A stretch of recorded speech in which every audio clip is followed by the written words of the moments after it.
guys, welcome back. It is Christmas time, and you know what that means? Cookies. Lots and lots of Christmas cookies.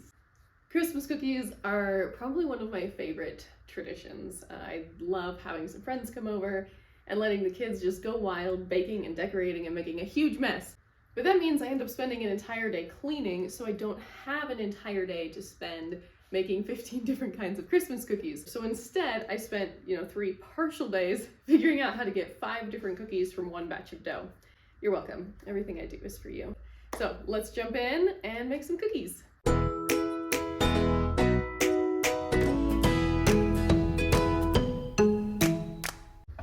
I chose this recipe to start with because it is super simple and you don't have to chill it. So we're just gonna cream our butter and our sugar.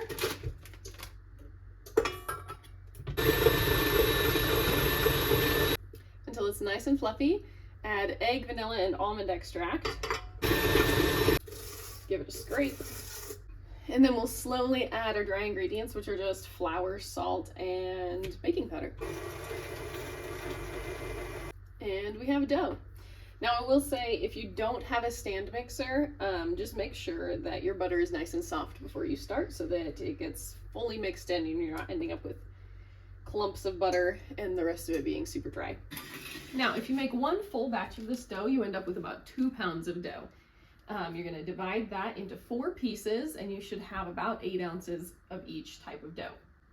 If you have a little more or a little less, just use that one for the sugar cookie dough so that you know you have the full 8 ounces for each different type. I'm doing a half batch, so I'm only using 4 ounces for each kind, but I will talk about it as if I'm doing 8, because that's just how I tend to do things on camera, because this is the 4th time that I've done this in a week, and we're just getting a little overrun with cookies, but I had to test them out. Let's start with the molasses cookies. If we have 8 ounces of dough, we're gonna add 2 tablespoons of molasses, 2 teaspoons of ginger, and to keep it as simple as possible, just half a teaspoon of allspice. Now the molasses is gonna make these real sticky, so we'll just go ahead and add another 2 tablespoons of flour and mix it up. I actually do like mixing this straight on the counter instead of in a bowl because I can scrape the counter and get all the molasses out. When I do this in a bowl, all that molasses just sticks to the bottom of the bowl and it's almost impossible to get out and into your dough.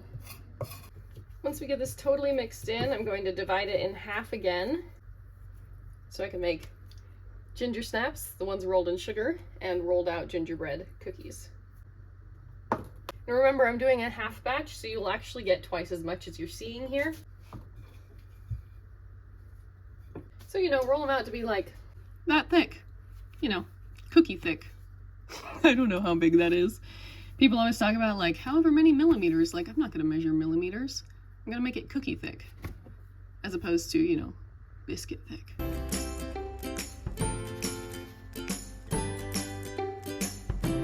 Okay, pro tip here.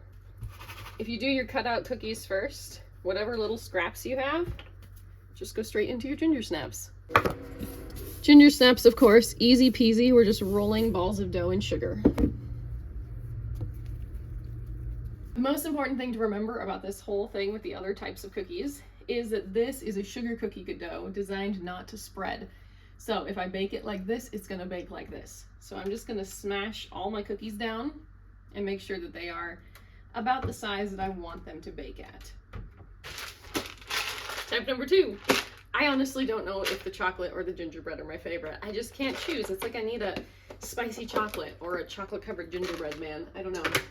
But this one is going to be the most stiff dough. The other ones get more sticky. This one gets more stiff because we're adding melted chocolate to it, which is not normal for a cookie, but I like it this way, so this is how we're gonna do it. Chocolate dough. For this one, if you have 8 ounces of sugar cookie dough, you're going to add 2 tablespoons of chocolate chips melted, along with 4 teaspoons each of brown sugar and cocoa powder. And we're going to plop all this into our dough. This one is another one that gets a little messy. They all get messy. Just embrace it. Now the chocolate dough, I think, might be the most versatile. You could totally roll these out and cut them out and do like chocolate sugar cookies.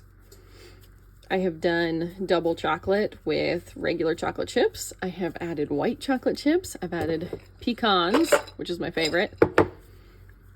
And I've rolled them in powdered sugar to make crinkles. Today we're gonna do half the crinkles and half with the pecans.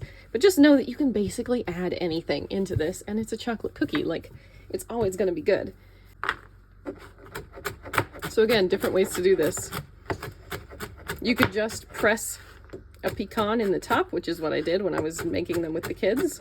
Put the nuts in the cookie. There. Or you can chop them up and mix them in. If you're mixing them in, I would do about 2 tablespoons for a 4-ounce chunk of dough. So you took your 8-ounce, made it into chocolate, split it in half. Now you have 4 ounces. I would add about 2 tablespoons of chopped nuts to that. But you know, it's all personal preference. And to make the crinkles, we're just rolling them in powdered sugar this time. Make it into balls about this big, and then you're gonna roll it in the sugar. So you can, baby. So again, we'll just press these down.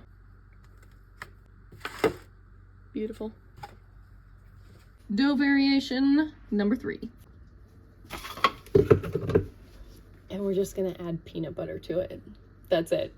And some flour because it gets super sticky. So 1/4 cup of peanut butter, 2 tablespoons of flour. My hands are all like make sure you get everything down here.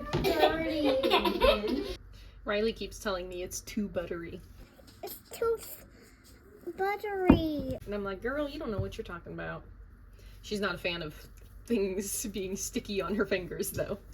So again, with these, you could add whatever you wanted to it, right? You can just have regular old peanut butter cookies, or you could add M&Ms to it, make little reindeer noses, super cute. You could add chocolate chips, you could do the whole Hershey kiss in the middle thing.